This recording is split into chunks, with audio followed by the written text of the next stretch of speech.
Good evening, everybody. Welcome back to the Mythgard Academy. This is session number 13 of Sauron Defeated. And I am, by the way, really confident that we're going to finish this book just as I'd planned. Not originally, but plan B in finishing this book.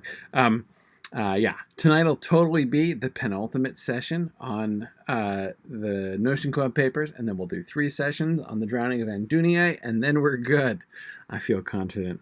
I like this plan. Anyway, so tonight is going to be pretty exciting. We're going to get to, well, if all goes well, we're going to get to the end of the actual part of the Notion Club papers that Tolkien wrote. That's the goal for tonight. Let me do a couple quick announcements. First, 3 things. The first 2 are familiar things, but just reminders. Our 2 upcoming moots, New England Moot and Middle Moot. New England Moot on the 29th of September, just a week and a half from now, in Amherst, Massachusetts, and then Middle Moot on the 12th of October in Waterloo, Iowa. For both of them, the registration is going to be open right up to the point of the moot, but if you want to make sure to get lunch when you're there, you should make sure to register prior to that. Yes, Tomas, there are activities planned, but I have to admit I have not yet been briefed about them. So I will get back to you guys next week on a little bit more detail about that. But there is going to be definitely stuff happening I'm definitely going to be there on Saturday. We're certainly planning for that to be happening. So we'll be in communication, and I'll let you guys know more details about that next week for sure. Definitely.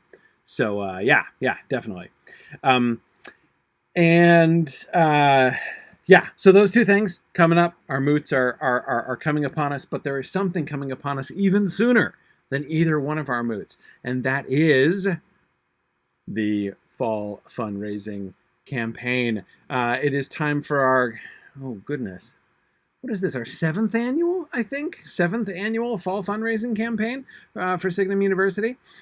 So anyway, it's going to be really cool. I always look forward to our fall fundraising time. Lots of fun things planned, and always a time, I always really like the time in the fall to shift toward to just like thanking everybody for the support that they have given to Signum University. We're going to be doing a lot of things, and including, of course, some of our special events like my annual Lotro Marathon and things like that. But also, of course, the State of the University address, where I'm going to be talking about what's coming next for Signum University, because we are at a really important point in Signum's history, and we are excited about taking some really big steps forward into the new world new world of higher education. So very, very exciting stuff. Looking forward to telling you guys all about that. Anyway, so that's coming up. The opening event of that, of course, is on Hobbit Day. So on Hobbit Day, which is this coming Sunday, September 22nd. So that's, this very Sunday as is. We're going to do our kickoff event, our Hobbit Day reading / campaign kickoff event. So that's going to be happening at 4:30 p.m. Eastern Time on Sunday, the 22nd of September. So I hope you'll be able to join me for that. I'll be talking about the campaign. I'll be talking about some of the awesome things that we accomplished this past year, made entirely possible by you guys and your generosity.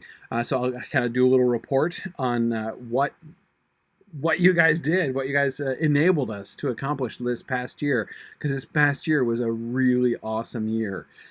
For the generosity of our donors and for what for Signum and Signum's finances. So it was really, really cool.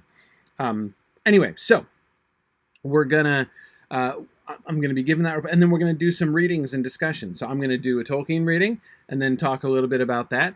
And then we're going to have a couple other readings as well. So, and I'll give you more details on that later on. Might surprise you with some of those. Anyway, so we're going to have a little reading day where we celebrate some of the authors that we're reading and talking about, and that so many of us love. So that's what we're going to be doing this coming Sunday, 4:30 p.m. Eastern Time. There's a link if you want to join us in GoToWebinar, as many of you do for this session, so you can see the link for that on our events page. Go to signumuniversity.org/events, and you'll be able to see the page for our kickoff event and the link for that. Of course, we will also be broadcasting on Twitch as well, so you can just show up there also, and that will be equally fine. All right, so welcome, Michael. I see Michael Austin is joining us. He says he's been tuning in since the Silmarillion seminar, but this is the first time ever in what, Michael, like 10 years that you've been able to attend live? Awesome. Thanks for joining me. Glad you could be here. Really glad to have you listening for so long and to have you with us tonight.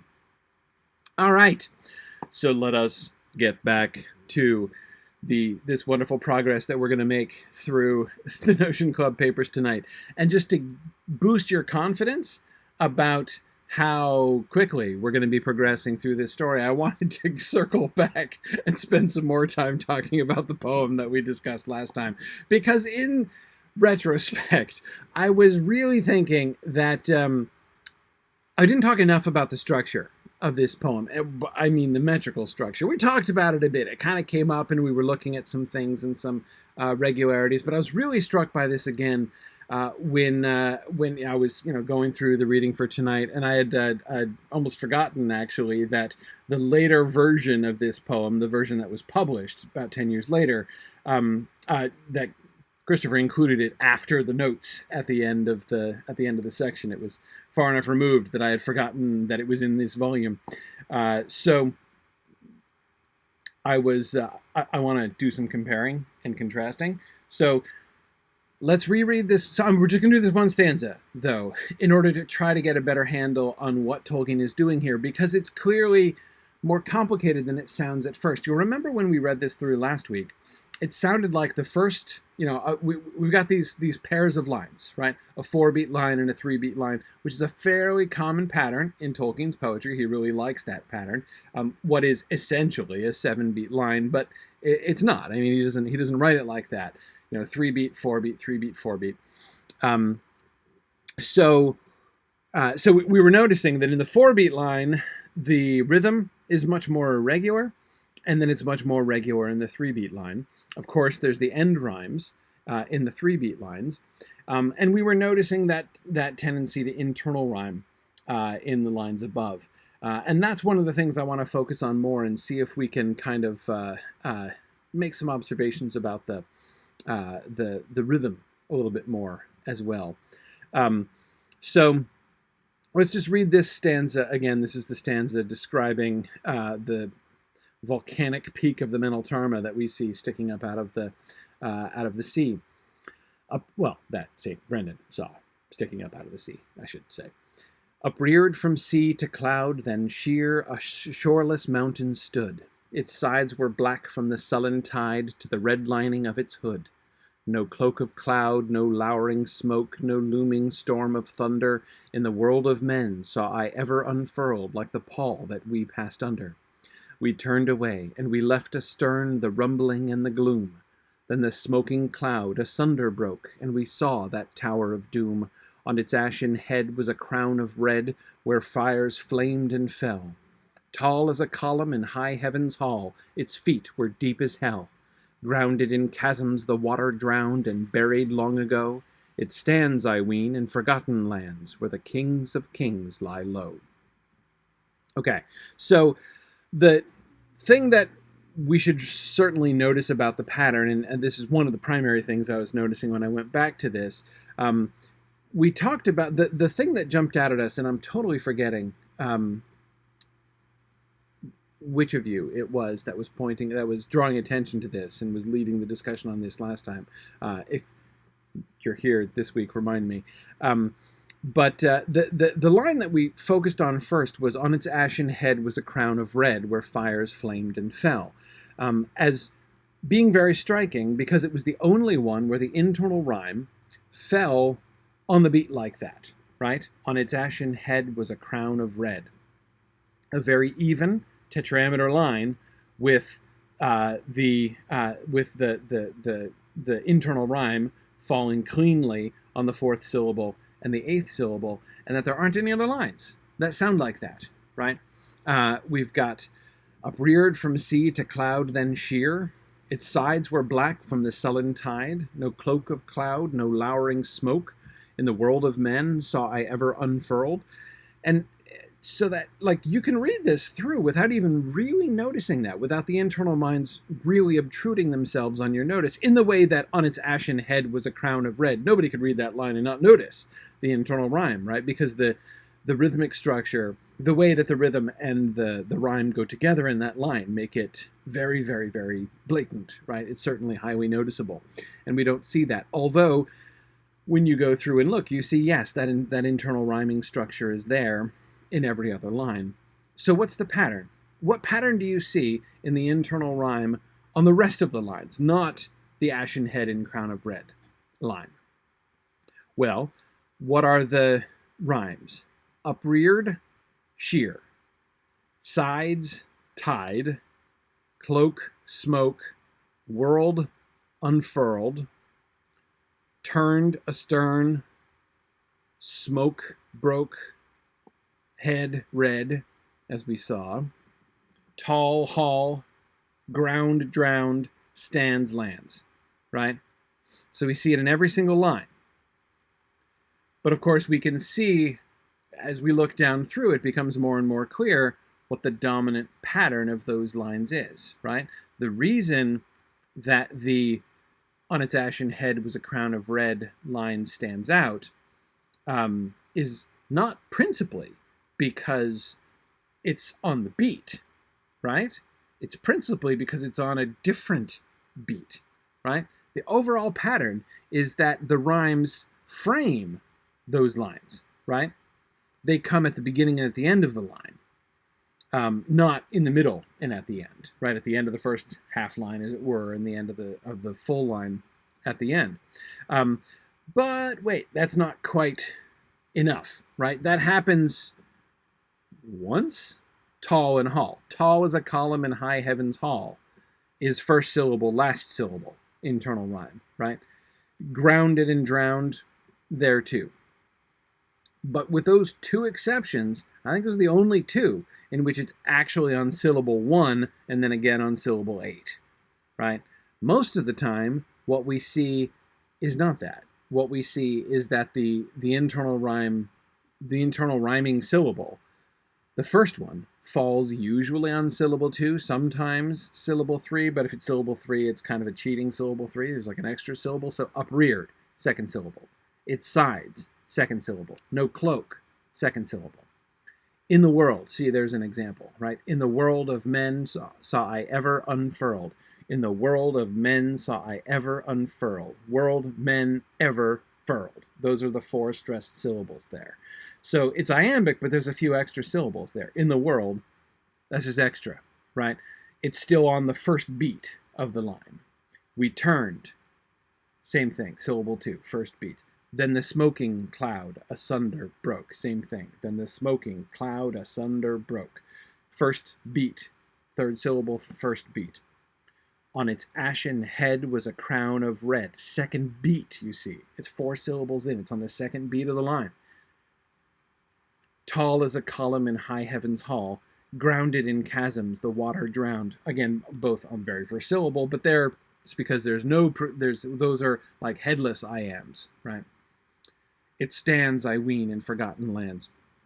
So he has the internal rhyme placed on the stressed syllables every time, right? And he had, so rather than framing the lines with the first syllable and the last syllable consistently, because that would mess with the rhythm of the lines too much, he does it usually on syllable 2 or sometimes 3, right? The first iambic beat of the line and then the last iambic beat of the line. But that pattern is made a little bit less obvious by the fact that he does muck around with it so much, right? We get lots of extra words in there. In the world of men saw I ever unfurled is a great example, right? That line feels kind of a mess in that way, right? There are 2 extra syllables. There are 10 syllables in that line. and it's like, which is fine. You can do that, right? But it gives the whole thing a much more irregular feel. Well, let's contrast it with, so he comes back to this poem, right? So he writes this poem for the Notion Club papers, and then, to give Frankly something to say now, did he say, like, I want Frankly to read a poem here, so I'm going to compose, so hey, I think I'll do something about St. Brendan. I think probably not. I think that it probably came in a different way, that this poem kind of came to him, and then he either he had written it earlier and it came in here and he adapted it for this, or it was, like a poem about these things, about seeing the mountain and the cloud over it, about seeing the tree, right, the jeweled shores and the white tree, and about seeing the star, right, and the straight road. It is quite possible, I can imagine, that a poem on those subjects sort of came to him while he was writing this, right, as he was formulating this Notion Club paper stuff. And so he decided to include it. It could have come earlier, right, and been adapted to this material. But in any case, he never finishes the Notion Club papers, and he doesn't even ever seem to attempt to go back to it. But he keeps the poem, right? And he polishes up the poem and publishes it in a small journal, a small magazine, 10 years later, in 1955. So here's the version of this same stanza, which you'll notice, the first thing you'll notice is it's much shorter, right? In 1955. Upreared from sea to cloud, then sheer, a shoreless mountain stood. Its sides were black from the sullen tide up to its smoking hood, but its spire was lit with a living fire that ever rose and fell. Tall as a column in high heaven's hall, its roots were deep as hell. Grounded in chasms the waters drowned and swallowed long ago, it stands, I guess, on the foundered land where the kings of kings lie low. Okay. What are some different, apart from the fact that it's shorter, most of the lines that are here are quite similar, right? If we look back and forth, I think we can hear some of the ways in which he's refining the sound of the lines, right? Look at those first four lines. Upreared from sea, the first version, upreared from sea to cloud, then sheer a shoreless mountain stood. Its sides were black from the sullen tide to the red lining of its hood. Upreared from sea to cloud, then sheer a shoreless mountain stood. Its sides were black from the sullen tide up to its smoking hood. You'll notice that the primary difference is in that fourth line, right? To the red lining of its hood, changed to up to its smoking hood. So he evens out the rhythm there, right? That becomes a perfect iambic trimeter line, as is not uncommon in those 3-beat lines in the poem. Those tend to be more regular all the way through, right? So there is a general smoothing out of things, which leads me to think that either the roughness of the original was not part of the intended effect. Sometimes it can be part of the intended effect, these variations from the rhythm. Either it was not part of the original intended effect and he was sort of perfecting that, or he decided to change the effect that he was going for and decided that he wanted it smoother, right? One way or the other, that's a small and interesting change to the sound. But notice one other thing that I notice is that okay, sorry. Had something pop up on my screen over there. One other thing that I noticed is that he makes the sounds a little bit more complex again. Look at the end. Tall as a column, the original version, tall as a column in high heaven's hall, its feet were deep as hell. Grounded in chasms the water drowned and buried long ago. It stands, I ween, in forgotten lands where the kings of kings lie low. Tall as a column in high heaven's hall, its roots were deep as hell. Grounded in chasms the waters drowned and swallowed long ago. It stands, I guess, on the foundered land where the kings of kings lie low. One change that he's made here that I really, really like is foundered, the addition of foundered land, right? There are two primary, and here it's word choices, right? He's changed buried to swallowed. That's not a rhythmic change, right? Because those have the same rhythm. Swallowed long ago from buried long ago. There, one could say, well, certainly that seems an improvement, as of course, water doesn't exactly bury things, right? So when you're describing something sunk beneath the water, you could say it's been buried under the water, but kind of cooler to say that it was swallowed by the water, a little bit more apt, less of a sort of a mixed metaphor there, perhaps, is one sort of improvement. But I like it better for other reasons than that. Again, thinking of the sounds of it. But look at that second word choice. I'll come back to that in a second. It stands, I ween, in forgotten lands, is the first time. It stands, I guess, on the foundered land, he says. Now, foundered is, first of all, a sort of a lovely word, kind of cooler than forgotten, but this is more than just cooler, right? Look at what he has done here. The internal rhyme of this second to last 4-beat line. Grounded in chasms, the waters drowned. Grounded, drowned is the internal rhyme, and he picks up on that sound again the last time. It stands, I guess, on the foundered land. When the column, right, the mountain, the volcano, is grounded in chasms that have been drowned, right? What do you have, right? That has happened because it is the land is foundered. So he makes the connections in that last quatrain much richer, right? Much richer than just the two separate internal rhymes and then the end rhymes on the 3-beat lines, ago, low, right?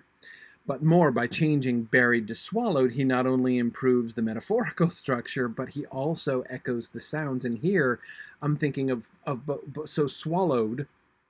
First of all, I like how the W go. First of all, swallowed echoes it contains the open O sound that is going to be rhymed on in those lines, ago and low, right? But also the two W's in swallow also help to sort of echo the drowned, grounded in chasms, the waters drowned and swallowed. So you've got waters, drowned, and swallowed, right? So you've got a lot of W's going on there. But wait, it also links it down to the next one with the S's, right? Swallowed, stands, guess, which of course, guess, he's changed from I ween to I guess, right? I wonder. I mean, on the one hand, it makes it more modern, right? A little bit less archaic. Ween being a challenging word for a lot of people. I mean, again, just like not much in use in the modern era. But again, even better is the improvement to the sound structure because we get those repeated sibilants: swallowed, stands, guess, on the foundered land where the kings of kings lie low. One effect of that also, by the way, I don't know if this is an intended effect, but there's kings of kings is kind of a risky phrase in some ways, right? And I say risky because king of kings is a very prominent biblical phrase, right? That is one of the words, that is one of the biblical names for Jesus, right? So King of Kings and Lord of Lords, like for God and for Jesus, like that's a big deal, right? So you don't want to make a mistake with that, right? Or you don't want people making a mistake. You could easily make a mistake as you read past that, right? Where the King of Kings lie low. It's like, wait, what? And then you kind of stumble over it. One effect for me of having all of those sibilants in the two lines before is that it draws you to the S's, right? It stands swallowed long ago. It stands, I guess, on the foundered land where the kings of kings lie low. We get both of those sibilants there because we are sort of prepped for the sibilants by all the sibilants that came before. And of course, both of them pick up on those sibilants as well. So we get Uh, we get a bunch of those. I just the revisions that I'm pointing to here, these are not major things, right? Normally, when I'm looking at like how Tolkien changed something between one draft and a later draft, I'm primarily interested in how his ideas are developing and how we're seeing the story grow. Here, what I'm really wanting to indulge myself in doing is looking at some of the really small changes that he made, which have a really interesting effect on the poem, right? But they're very small stylistic changes. I've often talked about or just sort of said how much Tolkien loves the sound of words, right? And how interested his poetry in particular is in the sound of words, right? And in playing on the sound of words. And I think that by looking at some of these changes, it really draws attention to some of those things in some really interesting ways. Those last 4 lines especially become a much more dense and complex tapestry of sounds than the original 4 syllables. The basic structure was there, right? And the basic structure is already sort of fairly complicated, right? With the internal rhymes on the long lines and the other rhymes on the other lines and the rhythmic variations and stuff is already pretty complicated. But he's made it, well, not necessarily more complicated. That merely makes it sound like there's a really intricate structure, but it's not just about the structure, right? It's about the texture, if you see what I mean, of the sounds and the way that he does that. Yeah. Yeah. Yeah. Now, it's true, Bruce, that here in the revised version, Tolkien is publishing it independently without the frame story of being a work in progress read to friends, right? So we can see him. That's one reason, of course, to polish it up. It's also, of course, puts the whole thing in a. I mean, we have to imagine people reading this in this little magazine, right, who know nothing about anything, right?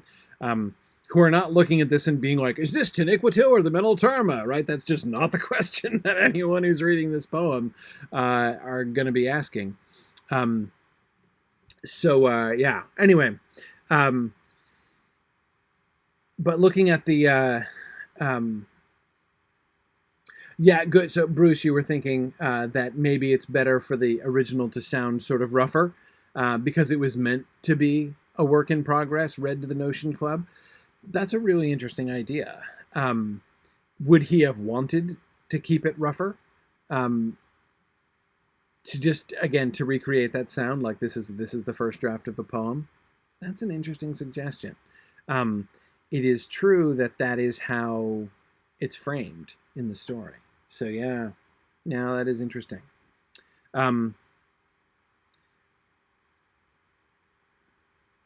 In this stanza, the only internal rhyme that we get. So first of all, you'll notice one of the things that's pretty striking here. He's cut the one that we really liked, right? He's cut on its ashen head was a crown of red where fires flamed and fell. Between the really sort of powerful rhythm of that first line and the really cool F alliteration on the second line, that was a feature of the original, right? But he ditches it in the second one, which is intriguing. But anyway, having lost that one, every single so having lost though that one little cool set of lines, he's made the entire thing more regular. Now all of the rhymes are on the first beat. The internal rhymes are on the first beat and the last beat. It's more regular, and I certainly think that to the ear, the internal rhyme, like the rhyme structure of the overall stanza, is much plainer, I think, to the ear, in part because of that change. In some ways, on its ashen head, sorry, I'm screwing up the line. On its ashen head was a crown of red. Almost sort of spoils the rest of the lines, right? It makes it harder to hear in the rest of the lines because we heard it in that, and we're listening for the same thing, and we're not hearing it in other lines, right? Here, I think it's much more present to the ear. There's also only one example where the internal rhyme is on the third syllable instead of the first or second, right? And that's "but its spire was lit with a living fire." And there you'll notice "but its spire was lit with a living fire." We get another. Listen to these two lines. "In the world of men saw I ever unfurled. In the world of men saw I ever unfurled like the pall that we passed under." That's one of the ones, again, where we get the extra syllable at the beginning and we get extra syllables in the middle, and it makes the whole thing just sound kind of clunky. "In the world of men saw I ever unfurled like the pall that we passed under," right? We get a similar structure here where we get the extra syllable at the beginning and we get an extra syllable later in the line. But instead of clunky, you'll notice it doesn't sound clunky at all, right? "But its spire was lit with a living fire." Hear the difference, right? That is variation from the meter that is much more under control. "But its spire with a living," right? With "a" is the extra syllable there.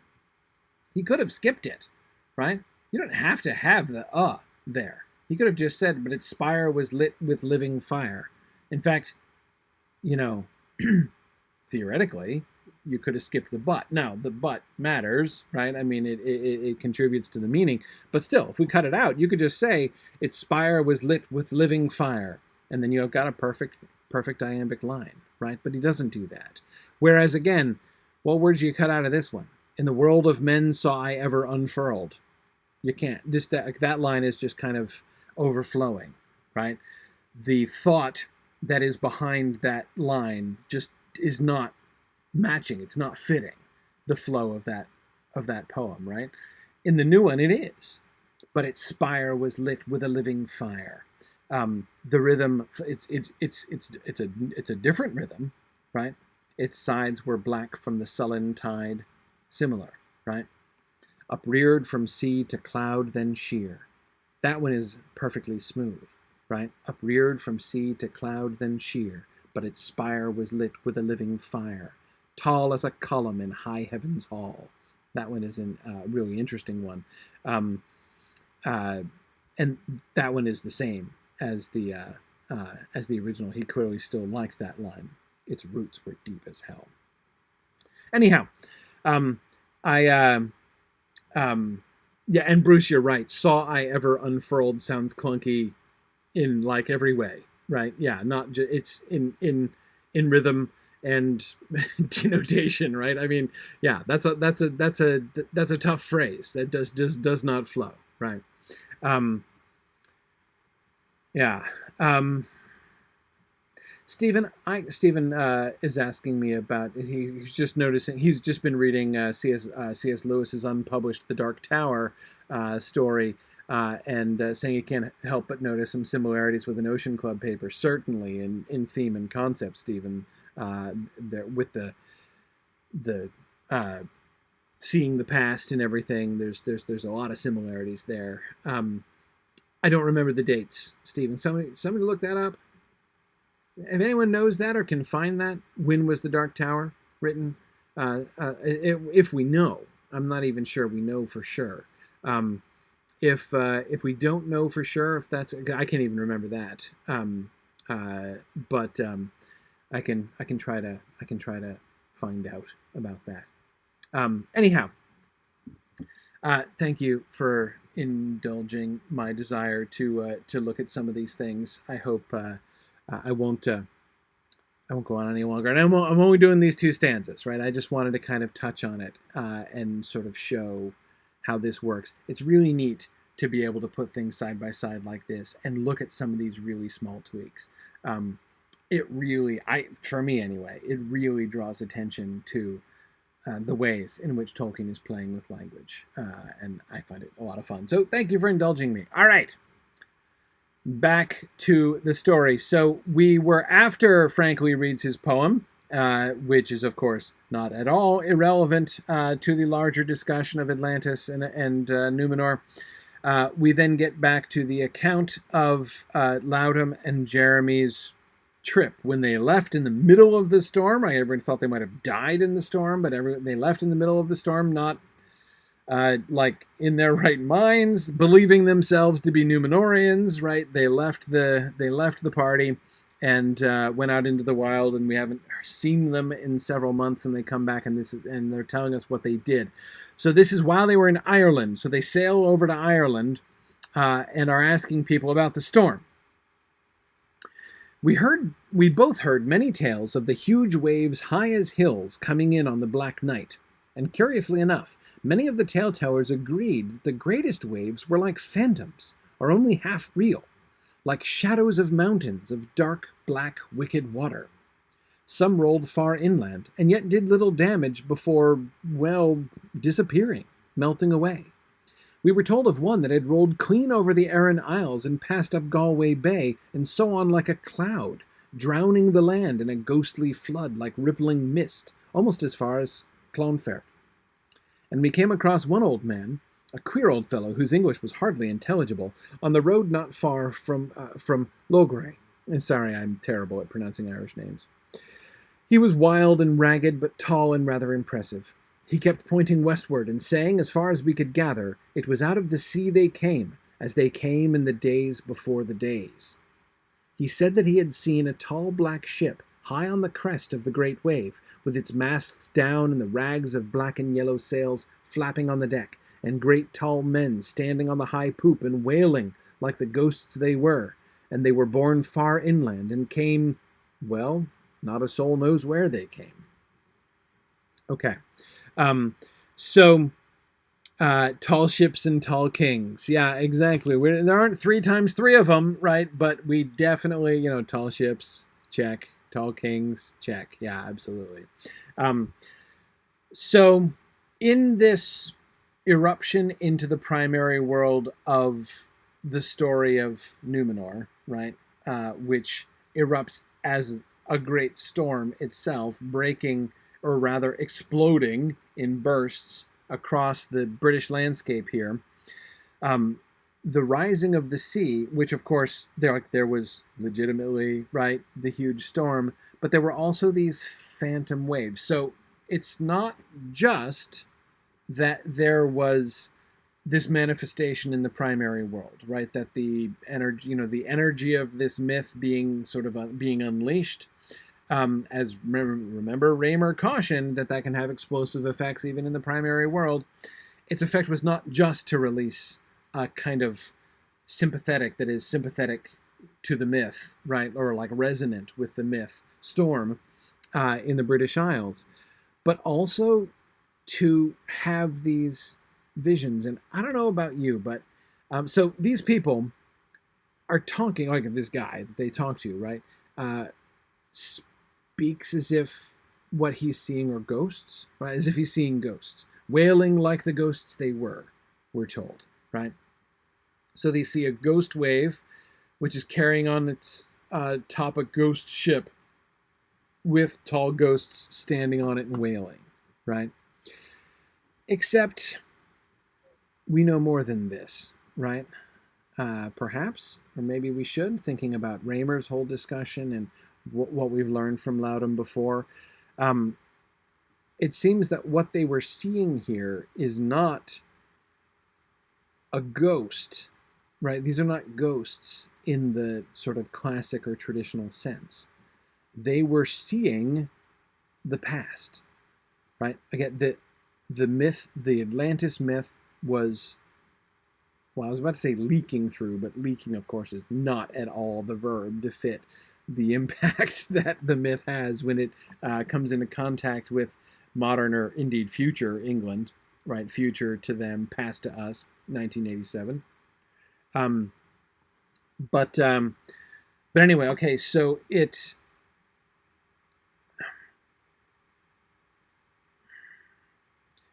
come into contact with the contemporary world. And the primary effect of that is the storm that appears, right? But this seems to be obviously not unrelated, but a separate effect, right? It's more than just causing the storm. It's causing what seem to be visions, but not but visions of true things, right? The implication is perhaps that what they're seeing is something that actually happened. Like they are seeing history happening, right? They're like this guy with the almost unintelligible English whom they talk to, this Irish guy, um, he time traveled in Raymer's sense, right? That he saw this happening. Think about Raymer's discussions about how like he had to like train himself to become, gain a sort of sympathetic resonance with stuff like the meteor, remember, he was studying, and through that he could sort of begin to feel what it felt, right? To remember what it remembered and things like that. And that was the mechanism for Raymer's time travel, right? Well, it seems very likely, especially based on the stories that we get later, the stories of Aelfwine, I mean, that Ireland, the land, right, not the people, but the countryside of Ireland remembers that other great storm, right? It remembers the black wave that came out of the sea bearing the ship upon its crest, right? So he's not trained himself like Raymer, though he is probably in touch with the land to some extent, right? He probably has indeed attuned himself to this land on which no doubt he has lived all of his life, and probably his forefathers before him for quite some time, right? But when this contact is made, right, the contact between this ancient time, this the time which is the sort of the origin of this Atlantis myth, and the modern time, when that bursting together, when that explosive contact has been made between the past and the present, in that moment, he sees it, right? He is, I think, doing a kind of time travel there. Yeah. That's how I understand this in the context of what we've seen before. And again, I come back to, the sort of breakthrough in my own understanding of the Numenor myth that I've referred to several times over the last couple of classes. Again, this image is so striking. I have to admit that I had always imagined the Numenorians arriving in Middle-earth as, I don't know, cheerful. That's really simple, but like an escape, right? I'd always sort of imagined they'd probably be really happy to see the land, right? I never really imagined Elendil landing on Middle-earth after, born on the wings of storm, landing in Middle-earth, and I'd always imagined him being like, wow, the Valar have brought us safe, they have preserved us, right? I never imagined them standing on the poop deck of their ship being like, right, as this wave is bringing them and beaching their ship like way inland, right? That is just never how I imagined the Numenor myth to be going. Yeah, something sort of triumphant about it, Bruce. Absolutely, yeah. Yeah, good.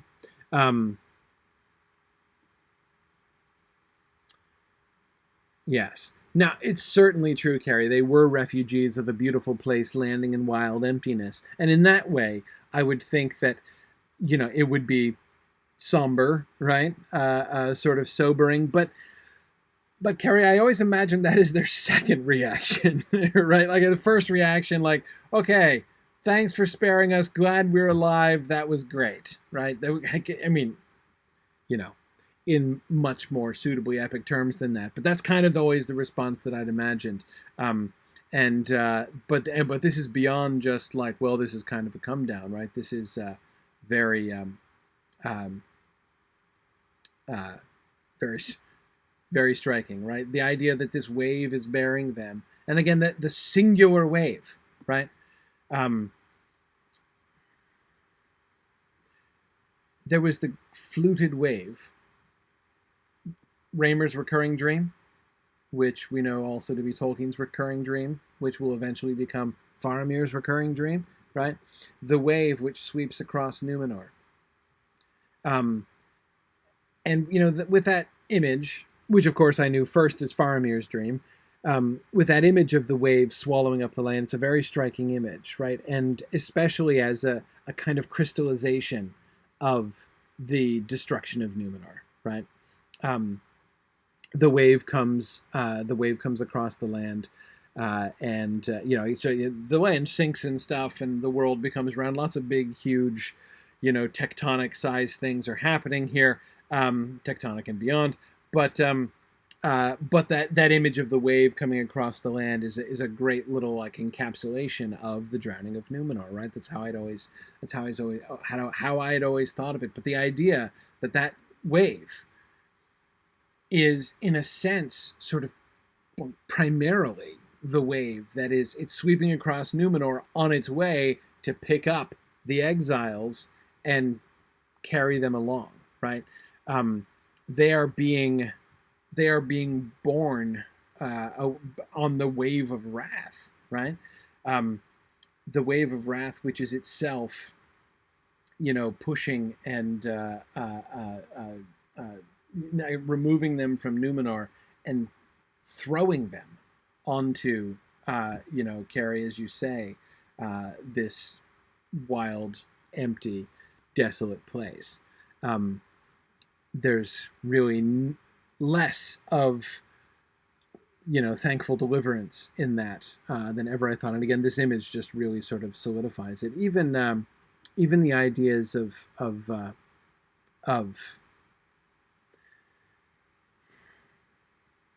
yeah, I talked about the idea of weeping, but notice the wickedness of the wave, right? This one wave is described as a wicked wave, by which mountains of tall, black, wicked water, right? And wicked really stands out to me there, not only because I live in New Hampshire, but also because it's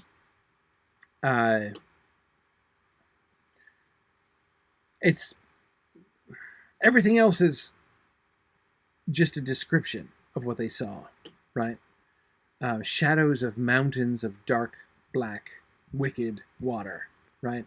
There's that one word which ascribes like an alignment, right? A motivation to the water, which speaks of their sense of the malice behind the waves, right?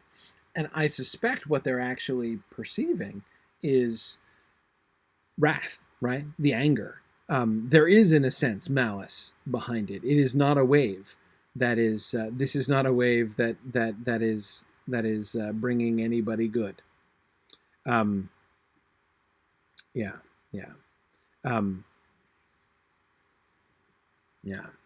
And yeah, I mean, Yana, it's true. I mean, it is their salvation. See, that's how I always looked at it, Yana. Like, it's pushing them away from the Valar and the land of gift, but it's their salvation, right? Yeah, except nowhere in this story is that emphasized. Nowhere are they even remembering that. Nowhere are they even thinking of it like that, right? It's almost, in fact, the sense that you almost get is that the very preservation from destruction is almost itself like a punishment. You know what I mean? Like, they would have preferred to die in the destruction of Numenor than live and survive and be exiled. I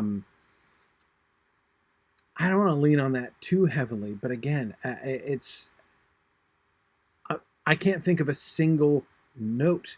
I don't mean one of Christopher's copious endnotes. I mean, I don't remember a single overtone, a single reference, a single word in any of the descriptions of the experience of the Númenóreans that we get from Laudum and Jeremy, from any of the other references, from the Anglo-Saxon poems, from anything else. I don't remember one single time that gratitude for salvation has been hit upon, right? That's just, I mean, it's true, right? I mean, you can say that and it's true, and but like, it works from a narrative standpoint, but it is almost entirely alien to the flavor of the entire story as we're given it here. Yeah, yeah. Is it similar to the wind that blows away Saruman's spirit? Well, much more violent than that. And of course, Stephen, the primary difference, if this doesn't seem like too silly a difference to point out, but I don't think it is, the wind that blew away Saruman's spirit affected only Saruman's spirit, right? That is to say, it's not even, I don't even think there was a wind. Like, Saruman's spirit blew away as if a wind blew it away, right? But it's not like a sudden gale picks up and all of their cloaks billow and the dust flies and, you know, their hair gets ruffled up and Saruman's spirit is blown away, right? They see Saruman's spirit blown away as if by a wind, right? But it doesn't affect anybody. Whereas, to the contrary, this wave, right, has not only drowned all of Numenor, based on this account, I don't think it did Ireland any favors either when it landed, right? I mean, I can only imagine that the actual event, which is being perceived here by the Irish, right, during this storm, the original event must have been really bad. It's no wonder the water looked wicked, right? So yeah, so in that way, so Stephen, if you see what I mean, it's not just that one was clearly a physical wave as well as a spiritual wave, but it's so much more wholesale, right? Taking no prisoners anywhere. Yeah. Yeah.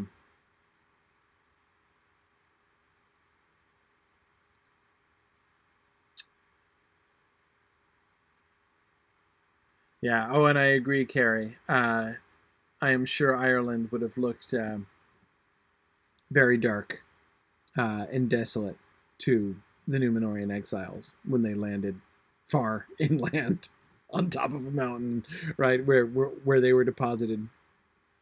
Okay, let's keep going. I felt tired. Oh, sorry. So this is jumping forward. This is the dream that Loudon has, right, that he relates. So this is his experience within his dream, his experience or his vision, right, his experience as an Anglo-Saxon shop, right? So he is experiencing the memories of this Anglo-Saxon dude. I felt tired, not only because Treowina and I had had a long spell of Coast Guard duty and had had little sleep since the raid on Watchet, but I was tired of this woeful and disheveled world, slipping slowly back into decay, as it seemed to me, with its petty but cruel wars and all the ruin of the good and fair things that had been in my grandsire's days. The hangings on the wall behind the dais were faded and worn, and on the table there were but few vessels or candlesticks of gold and silver smithcraft that had survived the pillage of the heathen. Meaning the Saxons, of course, who were invading. The sound of the wind disturbed me, and brought back to me old longings that I thought I had buried. I found myself thinking of my father, old Aelfwine, Oswine's son, and the strange tales that he told me when I was a small lad, and he a grizzled seaman of more than 50 winters. Tales of the west coasts, and far islands, and of the deep sea, and of a land there was far away, where there was peace and fruitfulness among a fair folk that did not wither. Okay. So what do we notice is the primary elements? The dominant element of that first paragraph is his sense of loss, right? The sense of decline. He knows. He doesn't have to see things from a Numenorian perspective. Carrie, he doesn't have to have that experience that you were describing of the Numenorians arriving on Middle-earth and recognizing not only have they lost their homes, but they have been diminished. They have been put into a lesser land, right? They have been made lesser, and they are going to there's no way they're going to be able. They're not going to build a new Numenor, better and stronger, right? Here in Ireland, right? That's not going to happen. And of course, we've seen the dwindling of the myth, right? The reduction from the first generation memories of Numenor and the laments of those who recall, the foundered land across the sea, down to that one little line, right, that keeps recurring, that it seems unlikely that anybody who repeated it really fully understood, right, about a straight road, there being a straight road, but all paths now being crooked.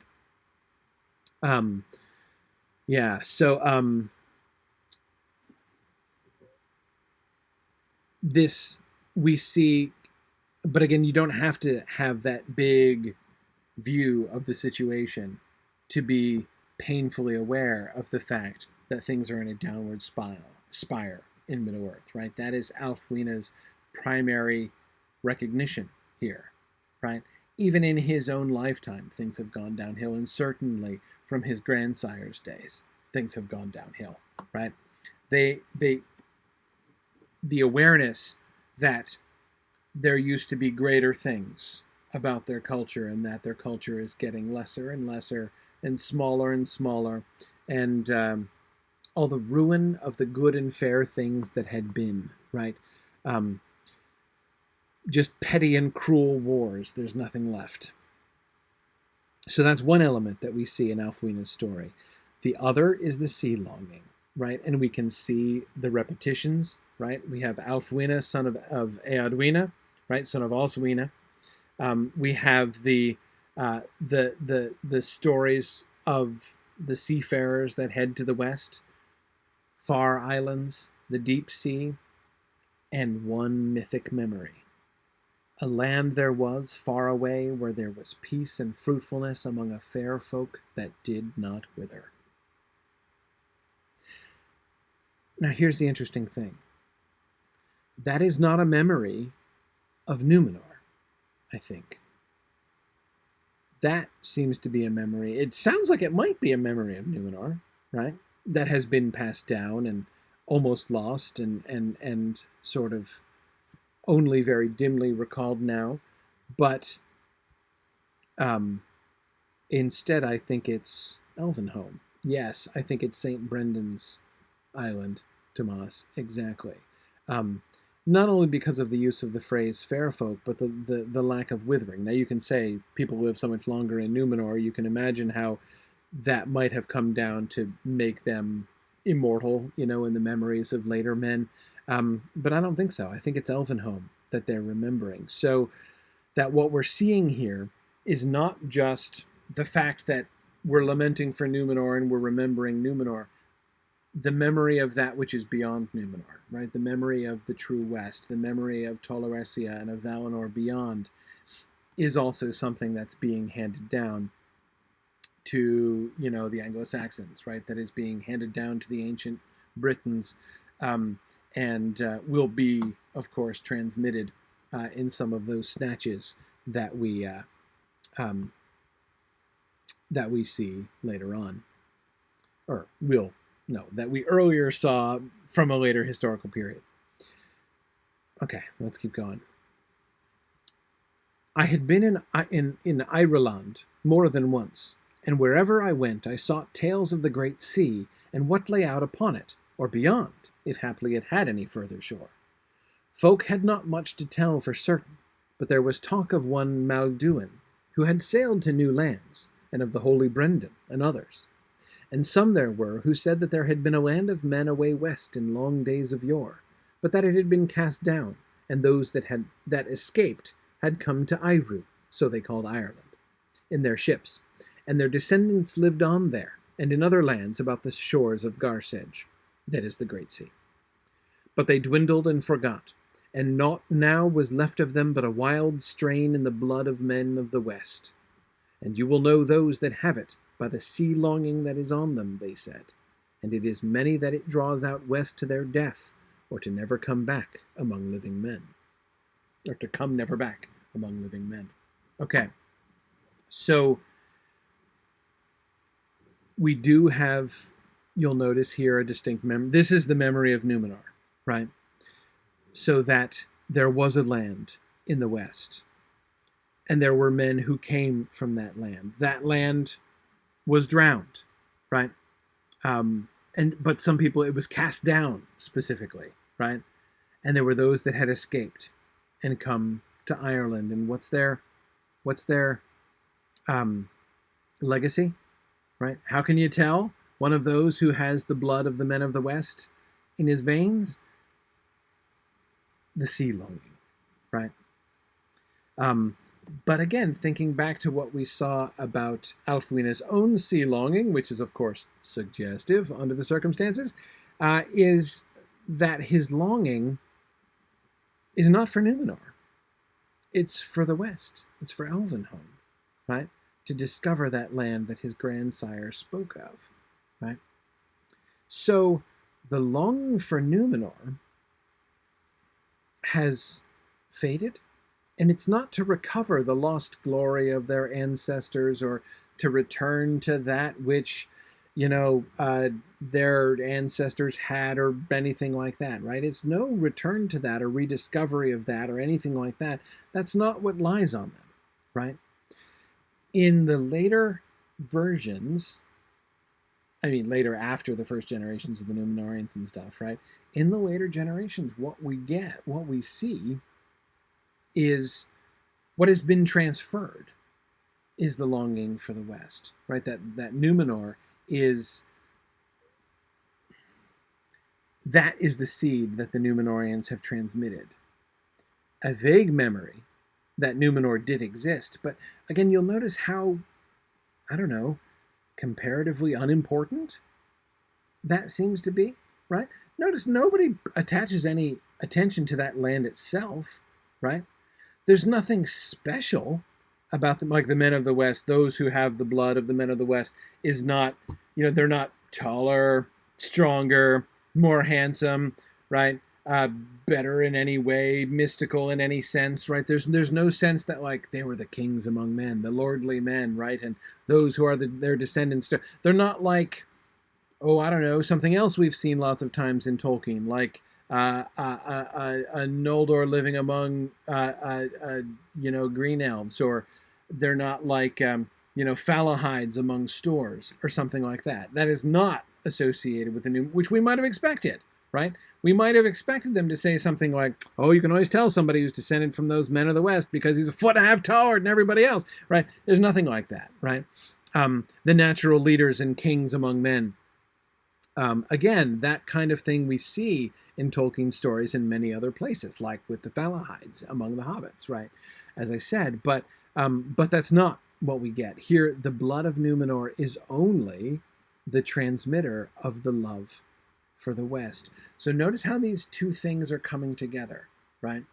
The desire to go west, the recollection of Elvenhome, and the experience of the Numenorian exile, and how the longing for Numenor and the lament of the loss of Numenor and of its fall is being in the story here transmuted into merely the desire for that which was always beyond Numenor, right? Yeah. Oh, so Yana, the spelling of Iryu and Iruland, that's because the names are being adapted from the Anglo-Saxon here. Those aren't modern English forms there, or Gaelic forms. Those are, I think it's Gaelic-ish names being translated into being done by Anglo-Saxons, basically. Yeah.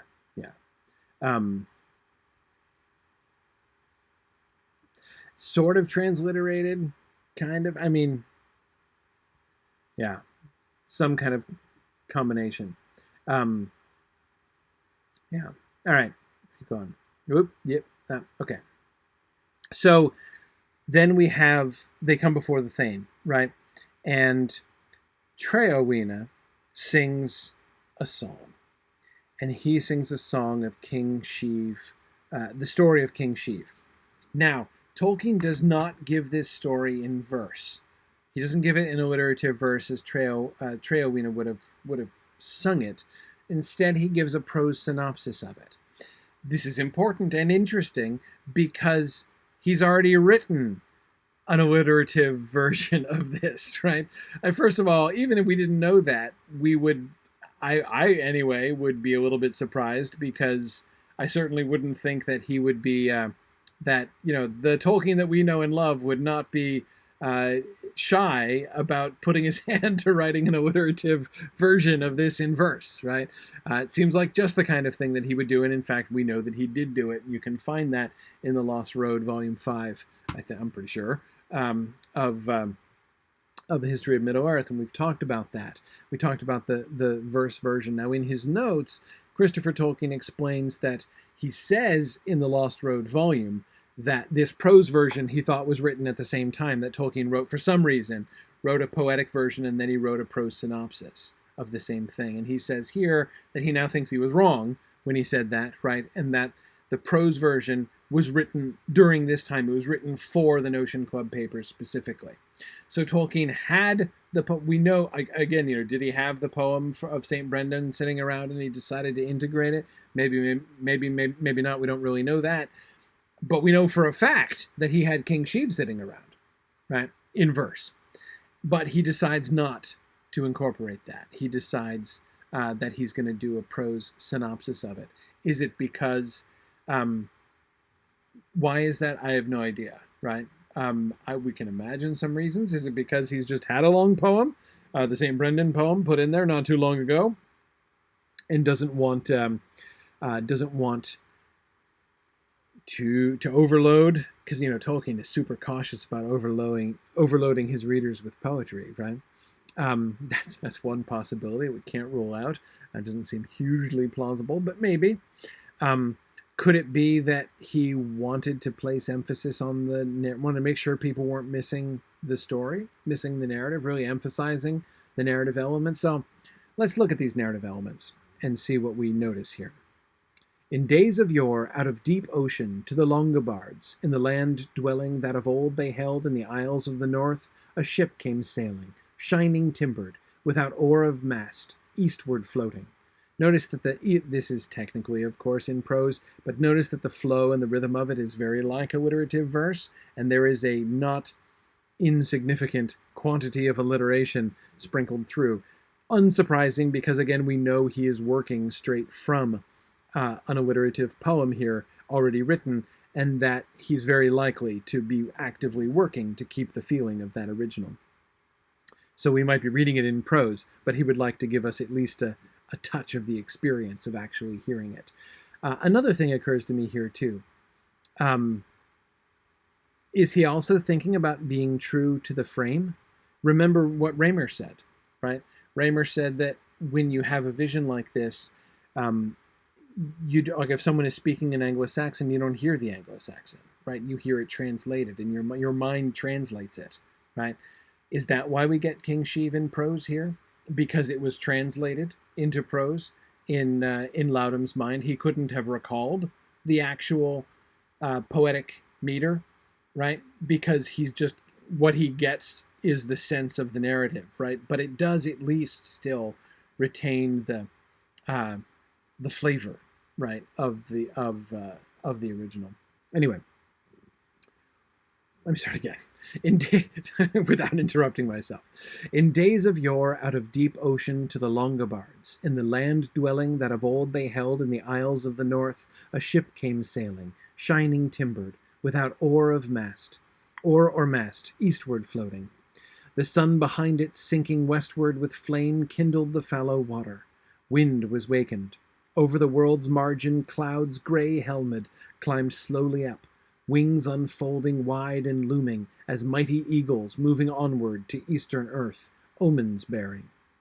Men there marveled, in the mist standing of the dark islands in the deeps of time, laughter they knew not, light nor wisdom, shadow was upon them, and sheer mountains stalked behind them, stern and lifeless, evil-haunted. The east was dark. So, what do we think of this story so far? I mean, like, what is the frame of this story? Again, coming from what we know and from what we've seen, what should we be thinking? What should we be recognizing? I think it must be without oar or mast. I think it's that, meaning like it has no mechanism of propulsion, right? There is no mast to hold sails. There are no oars to row the boat. Yeah, so Tomas, it sure sounds like Sheaf must be a survivor from Numenor, right? So here we've got this mysterious boat, which is being borne on the wind, right? And it's the clouds more than anything else. So it sounds kind of like, well, Tomas, let's be a little bit more cautious. There are similarities between the arrival of this and the arrival of the Numenorian refugees, right, in Ireland. First, this is not Ireland. We can't help but notice, right? This is in the Isles of the North where the Longobards dwelt. But secondly, we do have that cloud. Over the world's margin, clouds gray-helmed climbed slowly up. What were the clouds like? Wings unfolding wide and looming as mighty eagles moving onward to eastern earth, omens bearing. Okay, that we've seen several times. The clouds that open wings like the eagles of the lords of the west coming upon us, right? That's, okay, that's super Numenorian right there, right? The eagles of the wrath of the lords of the west, which are escorting this ship into the east from the west, right, bearing it before it with no sails and no oars, right? That sounds very familiar. But what are the differences? Yes, Jennifer, good. No wicked waves, fortunately for the Longobards. Absolutely. Absolutely. We don't have dark mountains of water, right? Of wicked, black, wicked water. It's just floating eastward. The sun is sinking westward and kindling the fallow water with flame. Right? Wind was wakened, we're told, and the clouds come up, right? The eagle clouds come up, but we're not told anything about an actual storm, right? So this would lead us to think one of two things, right? Either A, this is not the Numenorians, though it sounds a lot like them, or B, did I say one before? Or two, I often do that. Number one and number B. Number two, the other option is that this is a garbled version of the myth, right? Some of the details of the true history are recalled in this myth, but others have been lost. Maybe it's that. Maybe it's that. Men there marveled in the mist standing of the dark islands in the deeps of time. And then we get this aside then. What were things like for the Longobards at this point? Not very good. They didn't know laughter or light or wisdom. That's not a good situation. Shadow was upon them, and sheer mountains stalked behind them, stern and lifeless, evil haunted. The east was dark, and the lot of the Langobards was unhappy. Okay, so the Langobards not having a good time of it, and then, ta-da, the ship arrives from the west. The ship came shining, to the shore driven, and strode upon the strand, till its stern rested on sand and shingle. The sun went down. The clouds overcame the cold heavens. In fear and wonder to the fallow water sad-hearted men swiftly hastened, to the broken beaches, the boat seeking, gleaming timbered in the grey twilight. They looked within, and there laid sleeping a boy they saw breathing softly. His face was fair, his form lovely, his limbs were white, his locks raven golden braided. Gilt and carven with wondrous work was the wood about him. In golden vessel gleaming water stood beside him. Strung with silver, a harp of gold beneath his hand rested. His sleeping head was softly pillowed on a sheaf of corn, shimmering palely as the fallow gold doth from far countries west of Angle. Wonder filled them. Okay.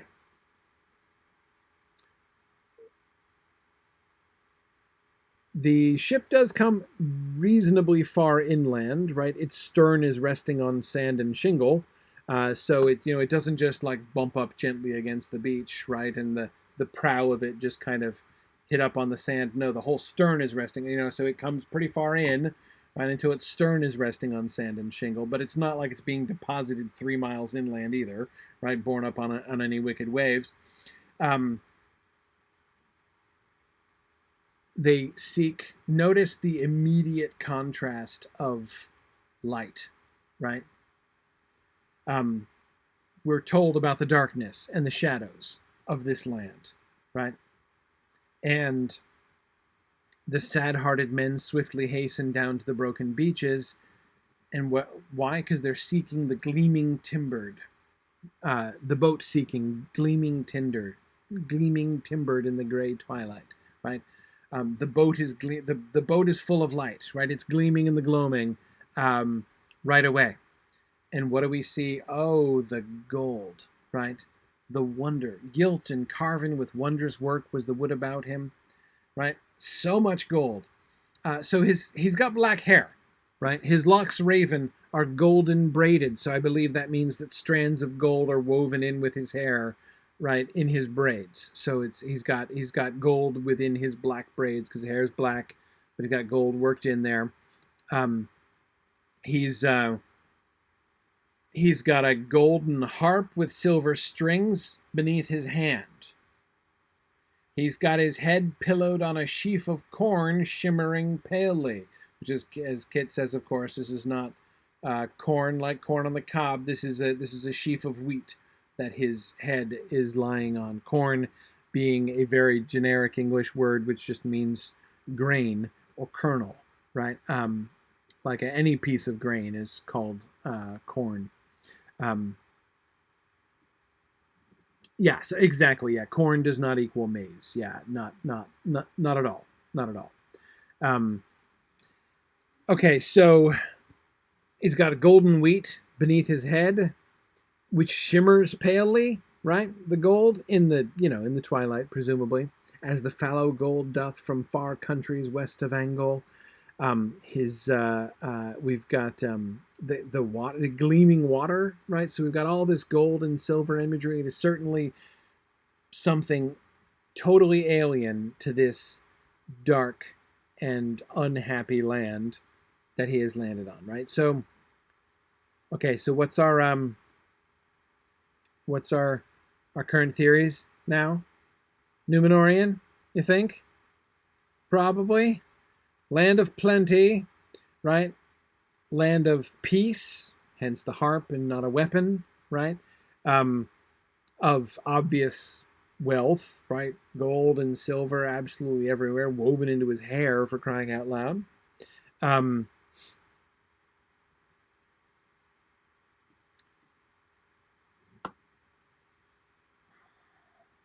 Okay, but it's a kid. This is a boy by himself. It's like the other Numenorian exile that didn't get mentioned. Is that what this is? Young Boromir? No, Arthur, it's not young Boromir. Let's keep going. Grief o'ercame them, so they can't find him, right? They go back in the morning. He's just they take him in sleeping, right, and then they wake up and he's gone. Despite the fact that they closed the doors, right, to give him peace while he slept, and then they wake up and then in the morning they go in to look for him and he's not there, right? Grief o'ercame them. In sorrow they sought him till the sun rising over the hills of heaven to the homes of men light came bearing. They looked upward, and high upon a hill, hoar and treeless, gold was glimmering. Their guest stood there with head uplifted, hair unbraided, harp strings they heard in his hand ringing, at his feet they saw the fallow golden corn sheaf lying. Then clear his voice a song began, sweet, unearthly, words and music woven strangely in a tongue unknown.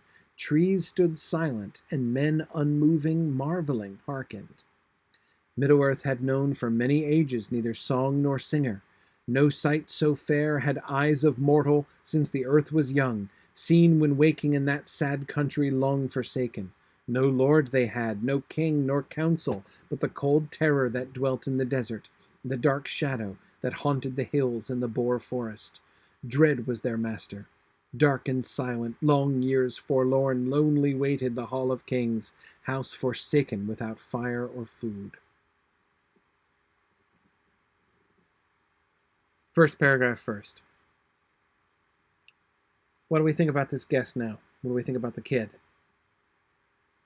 He seems to have vanished. Now, maybe he just slipped out when they weren't paying attention, but that's not their understanding of things, right? He seems to have vanished as if by magic from inside this building that they were guarding, right? And then they look around and he's not there, right? And they're finding him and they can't find him until we have the dramatic reveal. High upon a hill, hoar and treeless, gold was glimmering, right? And they find him there. And he's playing his harp. And they see the corn sheaf, the fallow golden corn sheaf lying at his feet. And then he begins to sing a song, sweet, unearthly words and music woven strangely in a tongue unknown. And the trees stand still and listen. And the men, unmoving, marveling, hearkened. Now, they've never heard music before, right? Middle-earth had known for many ages neither song nor singer, we're told, right? So music was new to them. Okay. So what do you think? Númenorian kid?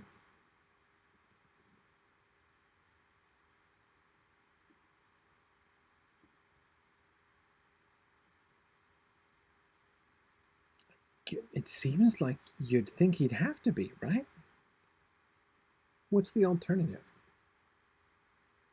If he's not a Númenorian boy, for some reason cast up in a ship on his own. Yeah, see, Bruce, increasingly, this begins to... So, King Sheev, in the context of everything we've learned in the Notion Club papers, right?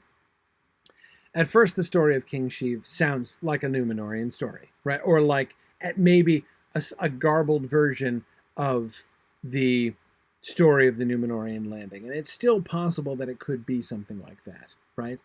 But what is it connected with? So let's assume for a moment that that is indeed what it is, right?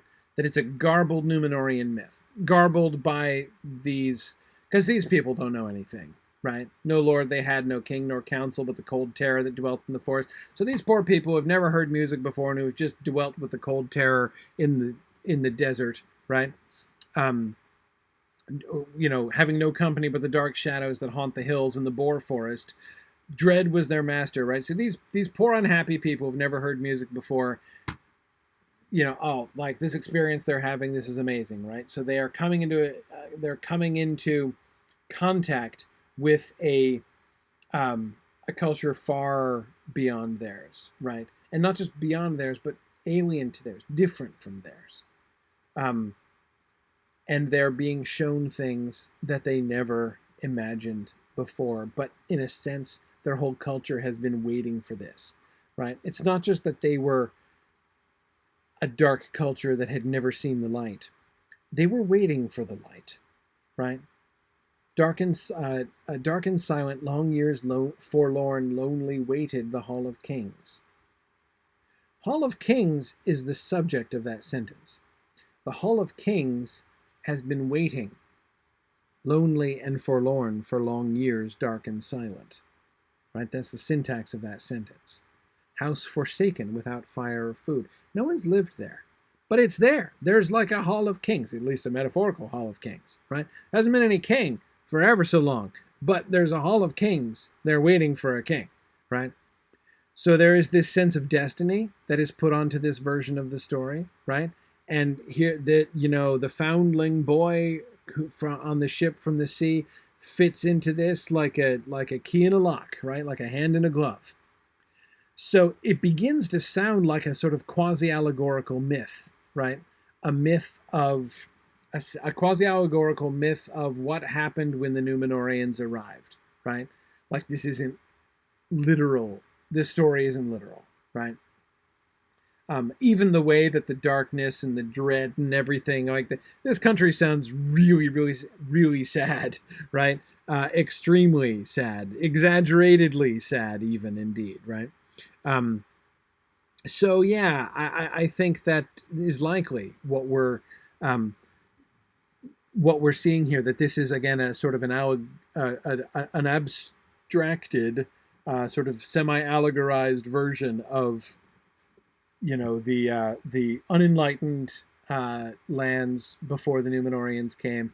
Then the Numenorians come and fulfill this sort of destined place. Right. In retrospect, it looks like that knowing what we know after the fact. Right. Um, it's this was clearly they didn't just arrive out of the blue. They have taken up their destined place. This is again, this is seen, the whole story seen from the other angle. The Numenorians might think of themselves only as exiles, right? Doomed to misery, but the thing looks very different from the other point of view, right? They have come and they have brought wealth and peace and music and art and things that these poor people never even imagined, right?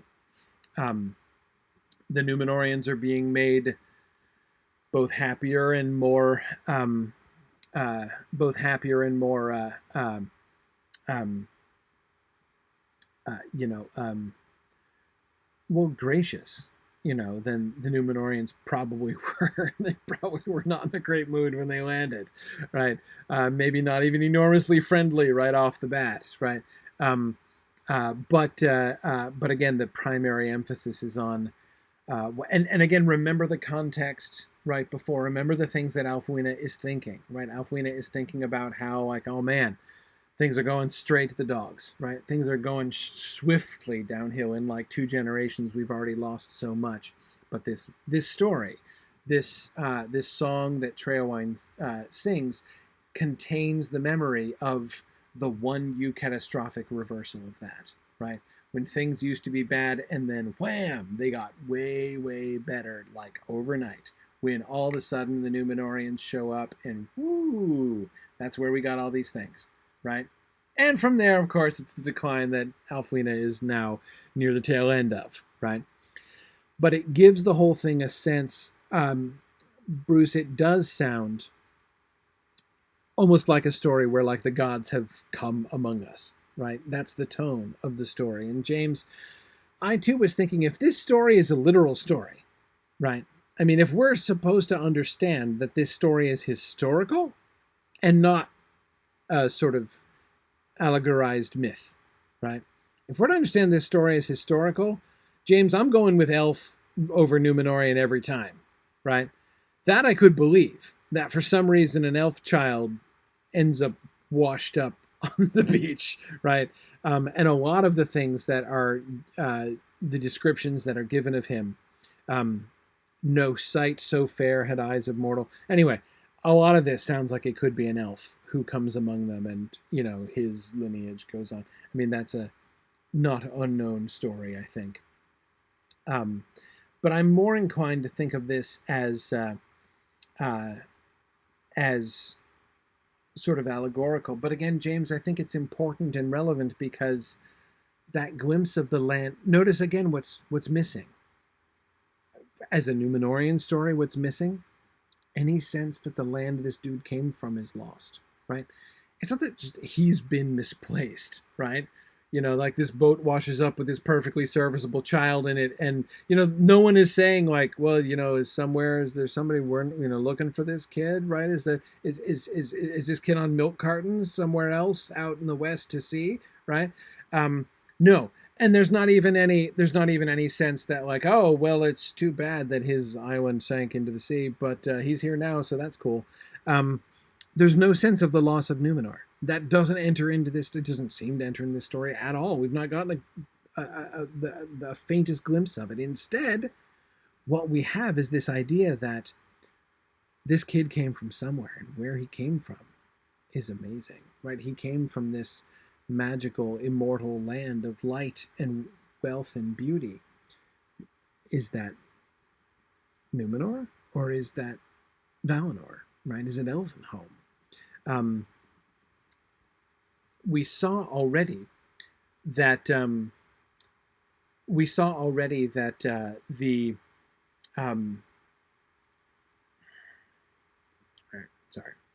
lost my train of thought. What was I saying? Numenor lost. Yes, okay, right. We saw already that the mythic impact of the Numenorian story in Middle-earth is to transmit the desire for the far west, right? And this story seems to partake of that same thing. It doesn't remember the exile. It doesn't remember the lamentation. This is a myth that is remembering the glory of the West, right? Full stop. No glory of the West, that was glory of the West, oh, too bad it's fallen, right? No, no, no. There's no touch of that here. Instead, it's just to the West, there is a land which is full of like harps and corn and you know, beautiful children lining up to be your king, right? That's the myth, right? And it seems to therefore fit very neatly into the longing, the sea longing, right? The desire to discover the West, to sail out into the West and hope to find whatever it is, however one does, right? So that I think is kind of an interesting way in which we can see, these these myths kind of coming together. So in that sense, James, I was thinking Elf too. That was my first thought when I was rereading this. I'm like, is this guy a Numenorian or an elf? I'm not even really sure. But in the end, I think in a sense, it doesn't actually matter. In a sense, he's both, right? He is the West. He is Numenorian in the sense that he is the West come among us, right? To bring us out of the darkness temporarily, to enrich us and lead us and help us. But he is an elf in the sense that he represents a tie to the and a link back to the glory of the West, which remains, right? Yeah. Theoretically, James, it could be a Numenorian boy, but years before the fall. But see, here's where I would think he would have a set of Numenorian parents who'd be coming to collect him. I know it could be, you know, both parents died and whatever. There are ways in which we could explain this story. But again, it doesn't feel like that. It doesn't feel like that kind of story. It doesn't feel like a historical story, right? It feels like a myth. It feels like an allegory. Bruce, you're absolutely right. It also has that Orpheus touch, right? It's not just that the people are amazed to hear it, but the trees stood silent as well, right? There is a little glimpse of the Orpheus myth in there as well, which, well, I'm not sure if that makes me incline more towards Numenor or Elvenhome, honestly. It could kind of be made either way, I think, perhaps. But anyway, let's keep going. Sheev they called him, whom the ship brought them, a name renowned in the North countries ever since in song. But a secret hidden his true name was, in tongue unknown of a far country, where the falling seas washed western shores, beyond the ways of men since the world worsened. The word is forgotten, and the name perished. Their need he healed, and laws renewed, long forsaken. Words he taught them, wise and lovely. Their tongue ripened in the time of Sheev to songs and music. Secrets he opened, runes revealing, riches he gave them, reward of labor, wealth and comfort from the earth calling, acres plowing, sowing in season, seed of plenty, hoarding and garner, golden harvest for the help of men. The hoar forest in his days drew back to the dark mountains. The shadow lifted, and shining corn, white ears of wheat, whispered in the breezes where waste had been. The woods blossomed. Okay, so this certainly makes him sound divine, right?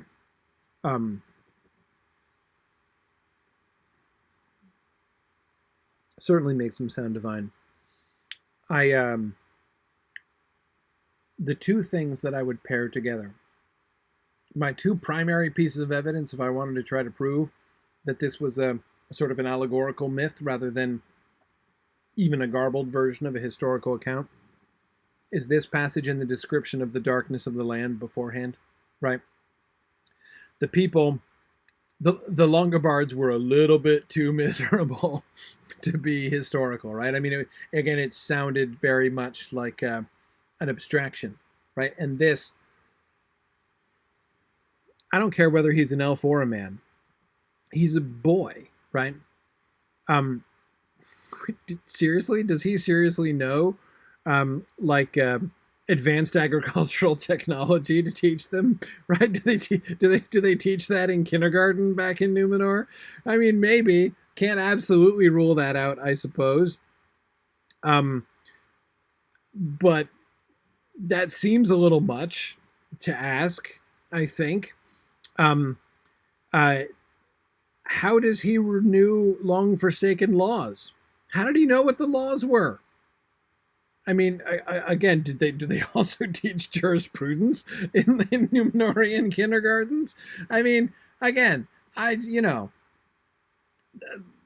me that's not now. Uh, Actually, okay, I'm not going to lie. It would be fun to imagine a Numenorean kindergarten curriculum, which includes jurisprudence, philology, songwriting, and advanced agricultural technology. However, I don't think so, right? I don't think so. Here, he sounds much more like a god than anything else, right? This sounds like a direct blessing from heaven, like he is a god who's coming to dwell among them and pull the people up out of their darkness, out of their dread and fear and miserable life, and to raise them again. The renewing of the laws is the thing that is particularly striking to me there, right? He heals their need, and laws renewed, long forsaken, right? It's the restoring of the good, of the good that they have declined, right? There are a couple that the Hall of Kings, right, is one piece of evidence. The old laws, which have apparently been forsaken, is another piece of evidence that there were that things have not always been quite so bad in the world of the Longobards, right? But that they have declined from something. And so he's restoring them to that which they have lost. But again, all of this makes perfect sense. You don't have to imagine that quite extraordinary Numenorean kindergarten curriculum if we think of this allegorically, right? If King Sheev is not, in fact, an individual person or a historical figure, but if he is a sort of a personification of the Numenoreans come to us, seen totally from the point of view of the people of Middle-earth, right? This is the myths of the Numenorean exiles themselves are myths about loss, the loss of Numenor, the loss of the straight road, the loss of of access to the west, right? Being banished from those things. Those are the Numenorean myths. But the Middle-earth myths, right? The native myths are the myths of how they had fallen down into darkness and fear, had forgotten song, their language had worsened, their culture had worsened, the darkness and shadow and fear and the dark forest was overwhelming them, right from the mountains that stalked behind them. I love the idea of mountain stalking. And all of these things were driven back, right? The shadow lifted, the woods blossomed, and their need was healed by the sudden, miraculous, and unexpected coming of the king, right? This lordly man among men with this miraculous ability. Yeah. So, again, I don't want to make too much of it, but that's just that seems to me the kind of story that this is. Now, Traewina finishes, right? And Aelfwine, who didn't want to tell the story himself, stands up and adds an addendum, right? He finishes the story. His friend's already finished the story, but it's not quite enough. He adds, 7 sons he begat, sire of princes, men great of mood, mighty-handed and high-hearted. From his house cometh the seed of kings, as songs tell us, fathers of the fathers, who before the change in the elder years the earth governed, that northern kingdoms named and founded, shields of their people. Sheev begat them, Sea Danes and Goths, Swedes and Northmen, Franks and Frisians, folk of the islands, swordmen and Saxons, Swabians, Angles, and the Longobards, who long ago, beyond Mirkwoodoo, a mighty realm and wealth won them in the Welsh countries, where Aelfwine, Eadwina's son in Italy, was king. All that has passed. Okay. Why does he feel compelled to add this bit, or rather, to ask that question in a more sensible way, what does this bit that he adds add, in fact, to the myth? It links it to their history. I would say that it's linked to their history doesn't make it enormously less mythically allegorical than it was before, necessarily, right? It says that Sheev was the forefather of all the kings, right? All the peoples. Sea Danes, Goths, Swedes, Northmen, Franks, Frisians, the lot. Right, you name it. Swabians, check. Langobards, absolutely. Wait a second. I thought he came to the Langobards. Nope, he's the forefather of the kings of the Langobards. Well, okay, that's where he lived. Fine, sure. Okay, that's easy. But, again, we're seeing...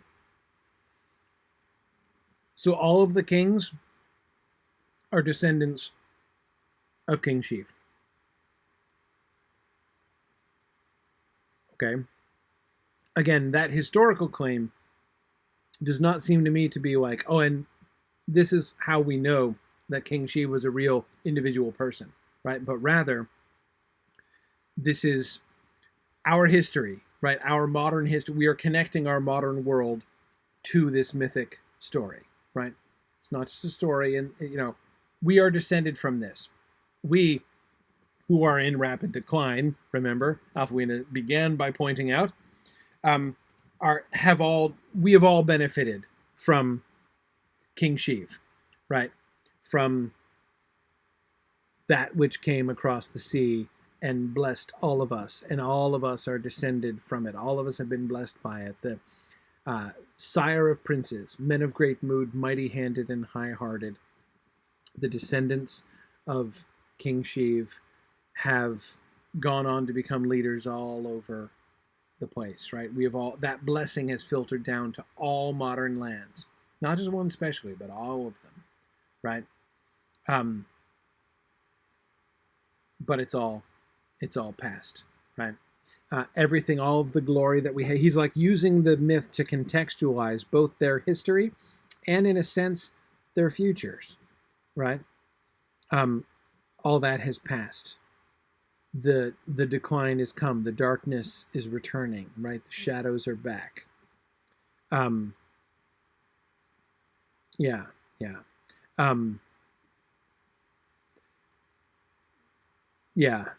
And Bruce is thinking about biblical echoes, the echoes of Genesis about, Esau, the sons of Noah, or, Father Abraham and all that stuff. Yes.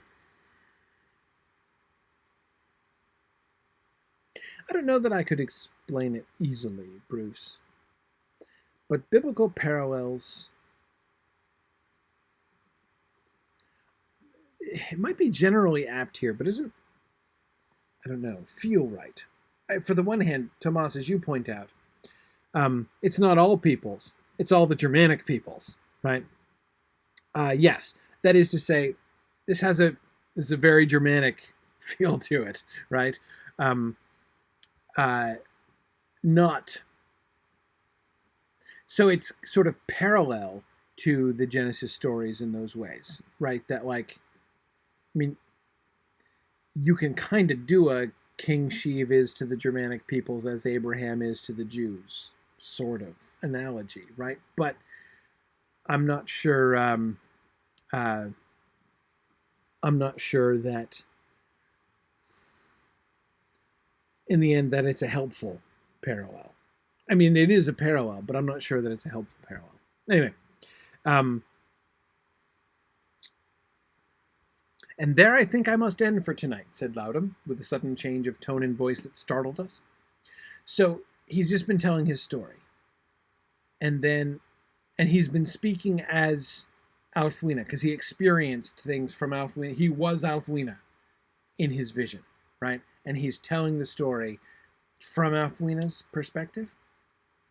And then he breaks the frame by speaking himself, Eri Loudon, right, in the first person. "And there I think I must end for tonight," said Loudon, with a sudden change of tone and voice that startled us.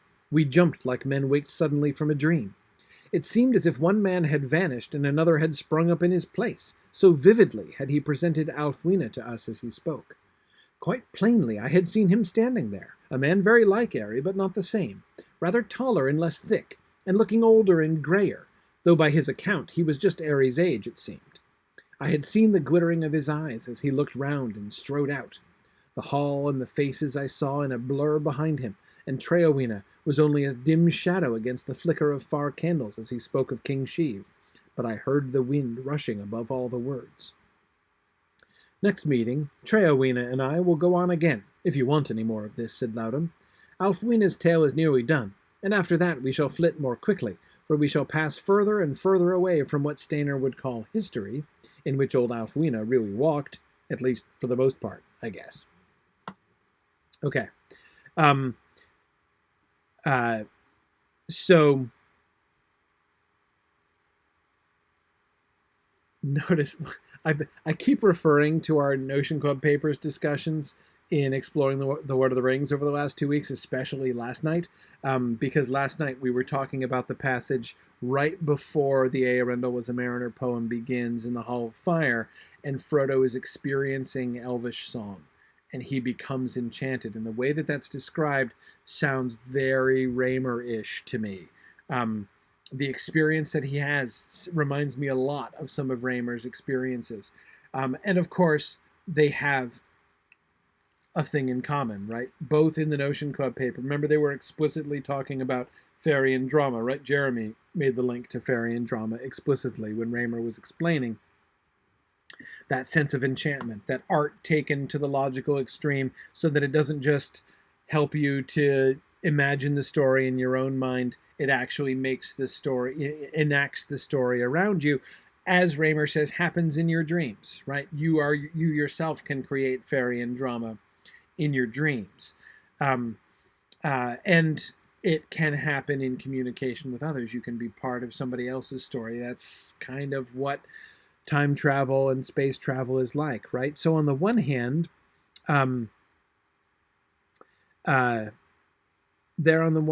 we get this is an example of almost of fairy and drama, right? That Loudon's account was so compelling that the people listening, right, Nicholas Guildford, the narrator in particular, was totally drawn into the story, right, and felt it jarring when Loudon said he had to stop. But of course, it's more than that, right? He, Guildford, describes having actually seen Aelfwine, right? How he kind of looked like Loudon, but wasn't exactly the same, and all that stuff, right? So there seems to have been fairy and drama happening, as if Loudon and Jeremy were not only doing space and time travel themselves, but were themselves the vehicle for, or like the vehicle, the vehicle for all of the other people in the room to be time traveling, right? They themselves saw Aelfwine, right? They heard Aelfwine. It was like they themselves were given the same vision of Aelfwine that Loudon himself had. As if this particular vehicle of time travel is like contagious, right? Because it's associated with storytelling, because it's associated with art, and thus with enchantment. Because the kind of, remember, time travel starts with sympathetic listening, right? empathetic listening to a meteorite, for instance, and hearing its story, which enables you to travel there and to see those things yourself, right? So here we see, in a different way than he does in the context of elf song, like with Frodo and Rivendell, we see Tolkien kind of exploring theoretically this idea of art which transports you, and in more than just a figurative sense, right? Okay. Well, there indeed, I think I must end for tonight. A couple of you are pointing out that when I said that, and there I think I must end for tonight, you didn't realize that I was reading the next slide and thought I was just saying that, because it is, of course, we are, of course, come to the end. But we're quite close to where I was trying to get anyway, so I think I shall take Loudham's words as a sign, and in fact, end here for tonight, and we'll pick up there next time. We're going to look at some of the, so go through all of the, basically the appendices and stuff that comes next to the Notion Club papers, all the other materials. We'll pick through, and I'll isolate some of those things that I'll want to talk about a little bit.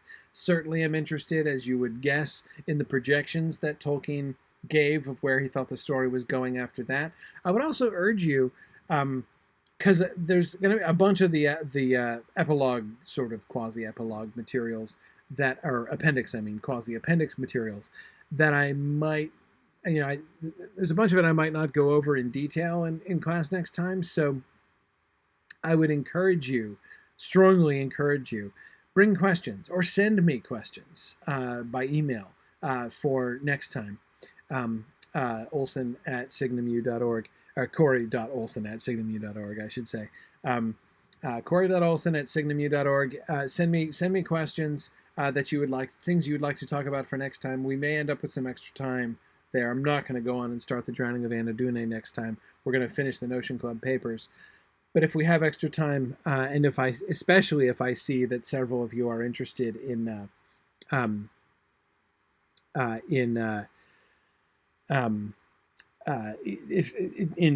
same kinds of things, right? So anyway, feel free to send me questions. Maybe we'll get a chance to talk about them next time. And we'll definitely finish Notion Club papers next week. Thanks, everybody, and I'll see you next time. Bye now. The Mythgard Academy has been offering in-depth discussions of awesome books and films since 2013, completely free to attend and free to download. If you've enjoyed our discussions and would like to help them continue, please consider donating at signumuniversity.org/fund.